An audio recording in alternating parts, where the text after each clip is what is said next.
is really a panel about future tech, next-gen tech. And one of the troubles with the world next generation technology is, you always talk about it for today, and talking about the future is like what people have once said, like rowing a boat. You face in the opposite direction, looking at the past, going in a direction you do not know. And what you can see, from the people that we have today, Sudeep, you started your career in physics, I saw. And after that, you moved to a variety of journeys and are enabling the world of data. Prasad, we are looking at IHX, AI-enabled health exchange. You started as an engineer, and you have continued to work on data. Tarpatesh, you started as a physician, went on to go on to data science, and today are involved in a variety of aspects of AI, molecular biology technologies like that. What you can very clearly see already is the way this panel is being shaped up. We are going to talk about data as the big enabler for the big transformations, the Odyssey of India. And I honestly sometimes think that it is going to be a very interesting Odyssey, because if you look at it, we are not as data rich as a country of our size should be. It's not that we don't generate data. We generate massive amounts of data in India. But having access and use to such data is a bit more challenging than it has been anywhere else. And all of you have been either as a researcher or as a person now doing data exchange, I'm sure have strong views on what are going to be in your areas the most cutting edge next-gen concepts that are either going to be driven by data or independent of it, but what you see as the biggest thing going forward. And then we can take it from there. So Sudeep, perhaps we can start with you to get us rolling on what you think are the big things coming forward. Yeah, so rightly said, and good afternoon, everybody. Right from the beginning, when we started the day off, I think apart from many other things like policies and infrastructure and collaborations, some of the leaders also spoke about technology and data capture. From the keynote itself, Dr. Sunita Reddy mentioned it as well. And you have said it quite right, sir. We have a lot of data, and we need to curate it. Being part of 3 healthcare organizations now, I can tell you, if you talk about clinical data specifically, that needs a lot of curation, that needs a lot of cleansing and harmonizing to make it effectively used. Having said that, in my previous organization, which was a specialist oncology space organization, we were able to do some dashboarding, but it took us more than the stipulated time it takes in general business data. In healthcare, the business data is still far more curated. If we are able to deliver something in 7 to 8 months, it's fair enough. But to do that clinical data lake and also to curate something for our physicians to be helped with that data, it took us around 18 months. While we were all curated, what we realized is that these were all disjointed and islands of information. To make it all together, and I would like to thank all the OEMs, and some of the OEMs were here mentioned as well. They played the tango, they wanted to write the story. We were able to solve for 3 use cases in about 18 months, 18 and a half months, which are presently, and as we progress, probably we'll get to know those examples as well. So that has been my story. Thank you, Prasad. I'm sure you have lots of views on what data is going to transform our system for us. So please, over to you. Sure. As Sudeep mentioned, we've been talking about how data is going to help from morning, right?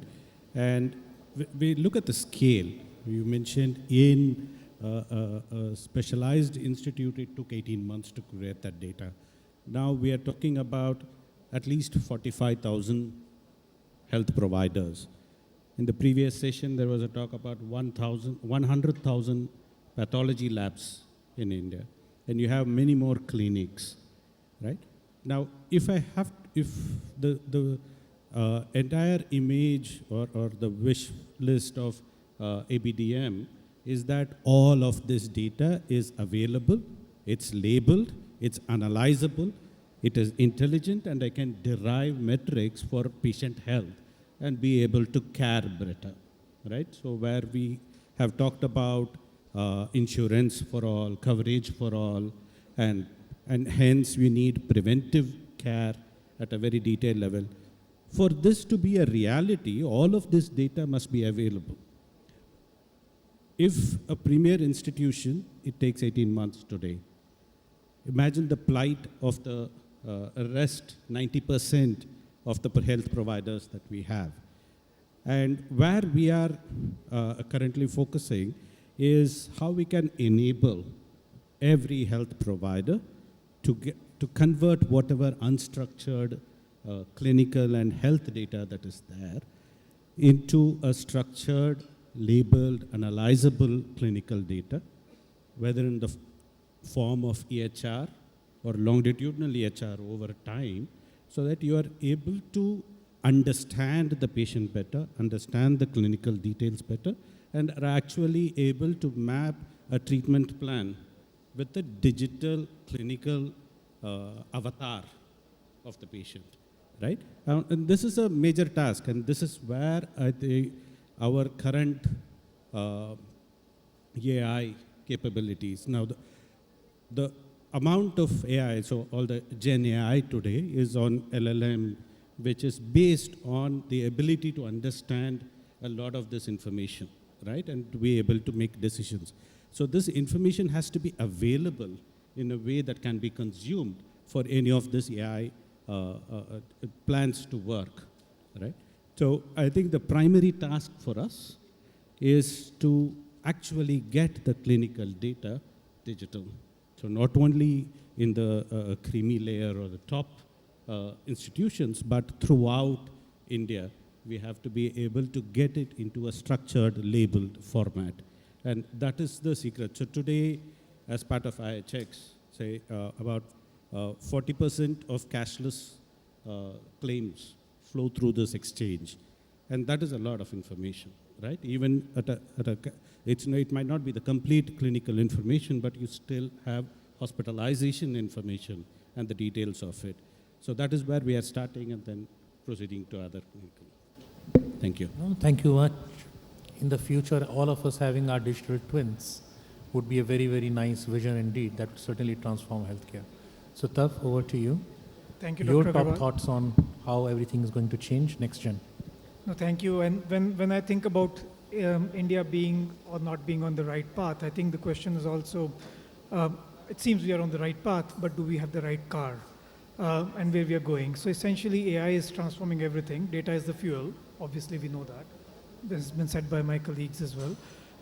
Engine is going to be the foundation models, which we believe is going to be the core driving force behind all of these. LLMs is one part of it, but foundation models which are multimodal in nature. You said longitudinal records and also different kinds of data, structured, unstructured. So how do these foundation models actually leverage the multimodality aspects is going to be one of these core engineering and engine component of it. But of course, we will also need a steering, right? So in healthcare, we can't leave everything at the hands of the AI alone. So designing systems which have the human in the loop reinforcement learning, which AI systems are now evolving towards a lot. For example, every time we ask ChatGPT and it gives a response and asks us which response do you prefer, it's basically tuning on something which is being at the back end, a human response is being taken and reinforcement learning is happening. So that also needs to be a part of the vision of the AI car that we're going to drive into the future. And finally, I think we also need a navigation system.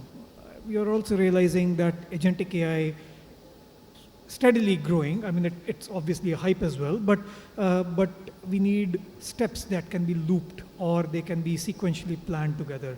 And the right set of actions have to be taken. So that's pretty much a little bit into the future, but I think if you put all these together, we are there with the components. Pretty much we have, as you said, the data is still not fully figured out, but we have the components that we know what to do. And the key piece will be to put these all together and then have some use cases. We work in antibiotic resistance, infectious diseases, and around this area. And we have a couple of examples where we have built models, multimodal foundational models, which work with ICU data, multimodal ICU data, and then perhaps also bring in lab investigations, treatment charts, signals to make decisions about a patient at a given. But can talk more about that later. But I think that's a way to go at an overarching level. Yeah. So if I were to frame it in some ways that I would understand what you all said best, we started with lots of data, dirty data, but the importance of cleaning up that dirty data that comes out of every healthcare process so that we can use it well. And that's where a lot of the value actually comes from. And that's what you would probably be doing a lot as a CIO.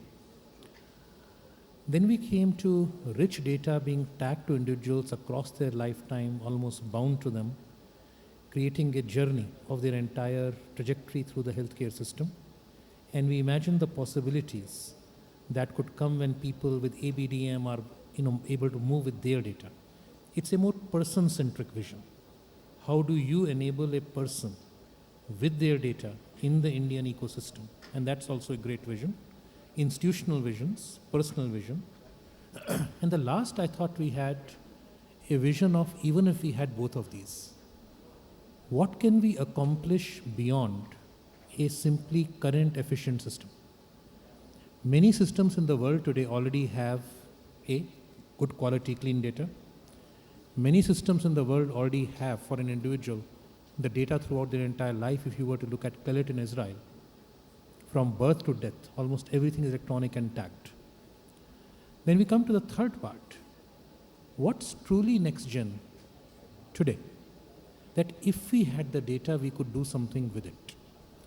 And that's where the foundation models have made a huge amount of a difference, because they're showing emergent capacities that we did not imagine at the time they were created. In fact, even when we saw GPT for the first time, we liked it, but we were not blown away by it.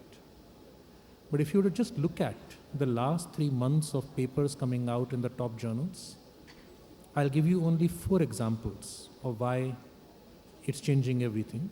In one paper, in Nature Medicine, doctors are able to ask something called TXGNN. In this patient with an untreatable disease, which amongst the current known drugs to be safe might be effective? And it actually looks through almost all the data in the world to come up with an answer.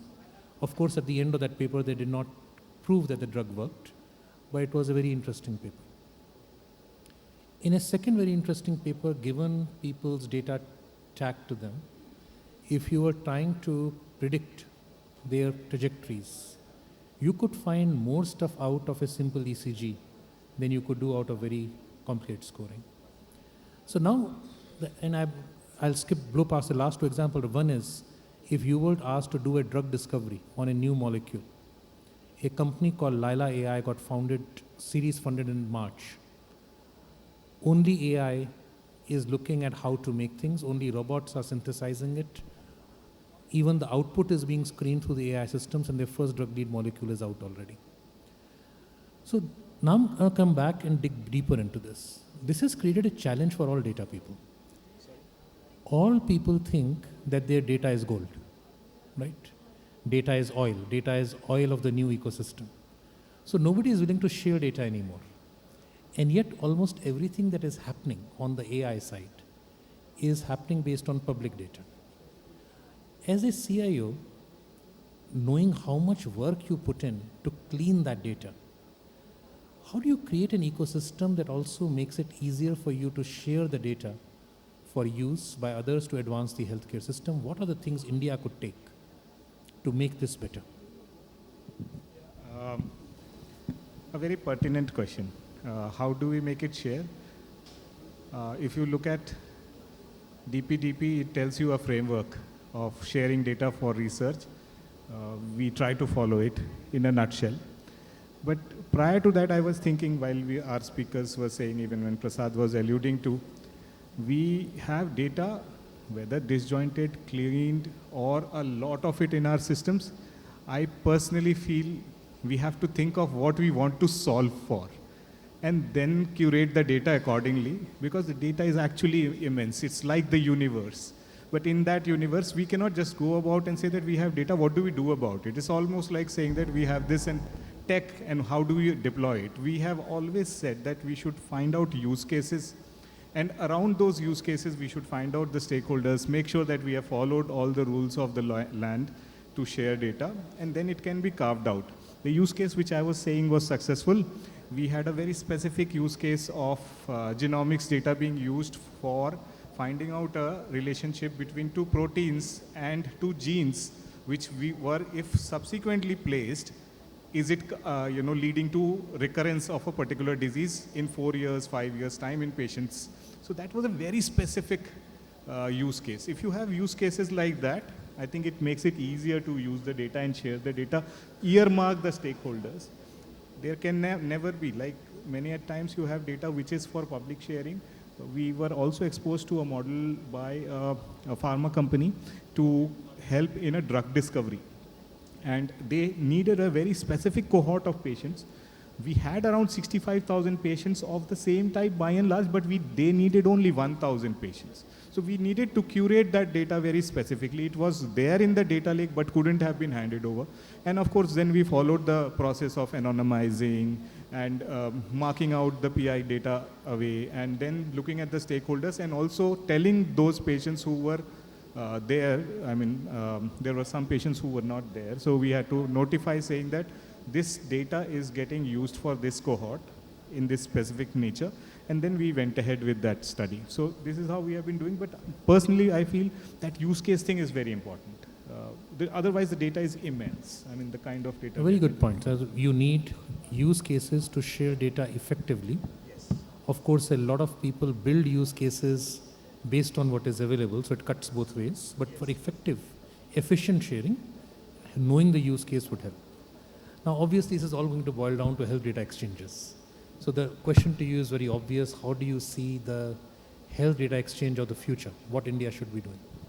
I think we have started on the right path with ABDM, right? But to make it a reality is an uphill task, especially the first problem that I told with so many different providers. I've had personal issue, saying my mother had multiple comorbidities, and even though we went to different tertiary care hospitals where we live in an urban area, and every time I go to a new specialist, I have 3 or 4 bundles of files. And it takes a junior doctor an hour and a half to actually summarize history. And even then, if a human is sitting, even a busy doctor sitting and doing that, there is a chance that something very crucial can get missed. Some drug which might have interactions might get missed. A certain procedure that was done earlier might get missed. Now, I personally, because I was there and I've been taking care of them for a long time, I was able to point out multiple times, hey, you missed this part, you missed this part, right? Now, if this is the state in urban tertiary care hospitals, again, this is where the data sharing and the summarization comes in, right? Now, ABDM is supposed to solve this, but we are still a long way from making it a reality. A perfect data exchange would be able to give a complete longitudinal data. Now, as you mentioned, the data exists, but it exists in a way that it's not analyzable, it is not shareable, it is not something that can be taken as a bundle. I can approve that my doctor can see this information and have a summarization that AI today can do automatically. That is one of the use cases that we worked on, saying that if I have longitudinal data over time, multiple comorbidities, can I summarize in a couple of minutes and tell you exactly what is needed for the next specialist to see, right? Ideal world, all of this must be digitally available. And that is what we are going, I mean, that is the vision, I think, of ABDM that exists. And it's not just the information. As Sudeep mentioned, that information must be available in a way that a health provider or an insurer or anybody in that ecosystem is able to utilize it properly, right? Now, for that, the first step, I feel, is a digital enablement across providers into a common infrastructure. And that is the vision of ABDM.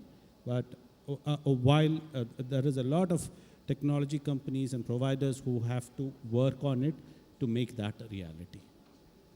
A lovely part of the vision is the personal enablement at a PHR level for every Indian, which I think it takes. And if every person's stuff is well stored, the nation's stuff is well stored. So Tav, a question to you, because you talked about foundation models. Now, one challenge we always talk about is foundation models need so much data to train. But in many ways, we already have available foundation models now. And even with small amount of data across languages, they've been working well. Can we now use AI to dig deeper into all this unstructured data that India is sitting on and try using AI to get us more data as opposed to wait for more data to give us better AI? Fantastic question, sir. So I think that's absolutely one of the things that the modern architectures like the contrastive learning architectures are actually doing, because one of the most expensive things in healthcare is to get annotated data. Clinician time is very expensive and valuable. So can you get these models to actually, for example, this is becoming routine for image to text pairs, right? So you can say, fetch me an image of a dog from the database, right? And then basically the text matches with something which is an image and then pulls it out for you. Imagine this being done for histopathology. And that's exactly what we are doing in one of our projects with AIMS, where we find that the annotation of these images is the most challenging component of it. So we are sitting on an opportunity where I think even data which is not clean, messy, through these kind of intelligent, contrastive learning frameworks, we can actually get to a point where we'll get usable data with a quantum less effort than we used to put initially.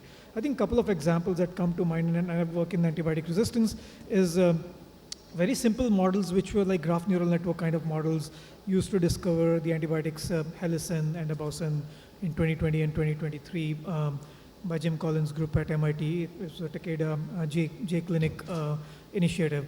Simple models, publicly available data, but they used models that are already performing well, and they were able to frame some intelligent queries that were able to do this. So I think that's a way to go. What we need is a strong collaboration. It can't happen just by technology folks. It can't just happen with healthcare folks. So we need biology, healthcare, technology folks in the same experiment working together to make this happen. In many ways, that's what this meeting has been about, isn't it? About people from various sectors coming together. You know, seen individually, we have fragmented data that takes efforts to claim, lack of use cases. We have data for people split across various platforms, not easily available to them, although we do have a mission to put it together. We have AI people who are always hungry for data and complaining about data, but could theoretically use their AI to solve the problem of data from people who are struggling to clean their dirty data. Ultimately, it's going to boil down to many of us thinking what we can do to overall solve the next step in this odyssey of the Indian healthcare system, where we are trying to create next-gen technologies, perhaps using data science, perhaps using AI, perhaps AI itself will be the next gen, although I suspect it's going to be a perennial technology. But ultimately, this business of consuming information and creating more wisdom out of it is going to take a lot of effort. And thank you all so much. I can see we are just about on time. Thank you.